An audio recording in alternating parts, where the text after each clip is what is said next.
70% daripada jumlah daftar undi disasarkan untuk turun membuang undi bagi PRN ke-12 Sarawak kali ini. Juga 70% disasarkan untuk PRN Melaka dan ternyata lebih kurang 68% sahaja yang turun mengundi.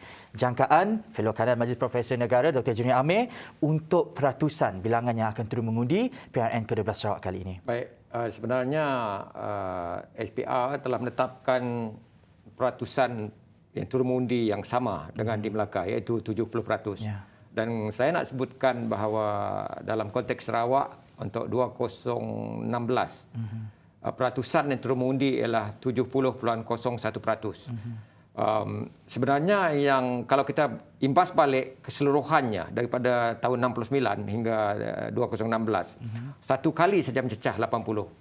Iaitu pada tahun 1969 atau 70 begitu, kerana disebabkan oleh tragedi 13 Mei. Satu kali saja mencecah angka 80. Jadi 4 kali lagi dalam lingkungan 60% hingga 69%. Manakala selebihnya iaitu 6 kali dalam lingkungan 70%, iaitu 70 hingga ke 79% begitu. Jadi dalam konteks pilihan raya negeri Sarawak akan datang, mungkinkah? Ya. Ini menarik. Mungkinkah angka yang ditetapkan oleh SPR itu dapat dicapai? Adakah itu munasabah? Ataupun mungkin saja kemungkinannya seperti yang berlaku di Melaka? Jadi secara realistik dalam keadaan biasa pun hanya mencecah 70.01% tahun 2016. Apalagi dalam keadaan begitu banyak hambatan, kekangan dan masalah dari segi nak mengundi. Jadi walaupun saya sebutkan sebelum ini Lim Kee Chiang mengatakan di Melaka itu 30%. Saya nyatakan di sini sebenarnya tempoh hari 60 dan 68%. Ternyata betul juga, iaitu sebenarnya di Melaka itu 60. Untuk Sarawak, mengambil kira semua faktor, situasi semasa, saya jangkakan mungkin angkanya berlega sekitar 60-65%. Tetapi bukan suatu mustahil untuk angka itu meningkat. Ini banyak bergantung bagaimana parti politik, calon dan jentera parti ini bergerak di akar umbi. Saya katakan begini sebab berdasarkan prestasi di luar negara.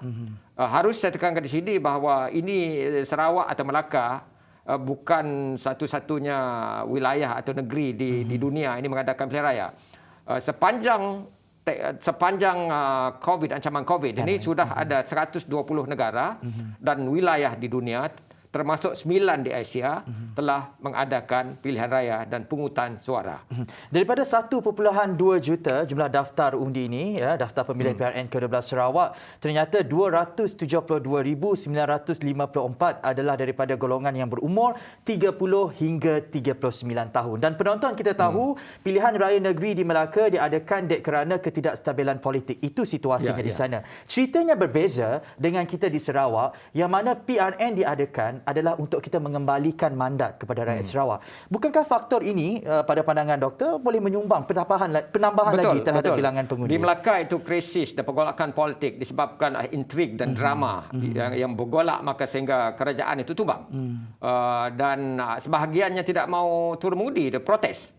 Dalam keadaan Sarawak ini mandatnya adalah mandat yang dipinjam. Memetik kata-kata Ketua Menteri adalah seperti masa kecederaan untuk menunggu sepakan penalti. Dan sepakan penalti akan dilakukan, sudah dilakukan. Dan saya fikir rakyat yang sudah menunggu untuk sekian lama kena menyedari hakikat sebenarnya PRN Sarawak sepatutnya sudah diadakan pada November ataupun Disember tahun lepas. Tetapi disebabkan oleh peningkatan dari segi kes jangkitan, maka PRN itu ditunda. Jadi dalam keadaan sekarang, saya yakin bahawa ada semacam kegairahan untuk 1.25 juta pengundi di Sarawak ini untuk turun mengundi, sebab itu penting untuk mereka bukan saja menentukan siapa yang layak ataupun calon mana yang layak untuk wakili kawasan mereka, tetapi yang jauh lebih penting ialah parti mana ataupun pakatan mana yang layak untuk memimpin Sarawak. Yang saya fikirkan di sebalik pemikiran, rumusan mereka sebelum mereka turun mengundi, sebagian besar saya fikir biasanya di sekitar 70% sudah buat keputusan. Saya sendiri sudah buat keputusan, sebagai saudara-saudara sudah buat keputusan. Jadi mungkin yang di atas pagar nanti hanya 5% saja menjelang malam hari mengundi itu. Jadi saya percaya paksi kepada keputusan mereka adalah pertama, kestabilan politik. Pastinya. Kedua, kesinambungan kepimpinan dan juga pembangunan. Ketiga, apakah nikmat yang bakal mereka nikmati hasil keputusan yang mereka buat itu.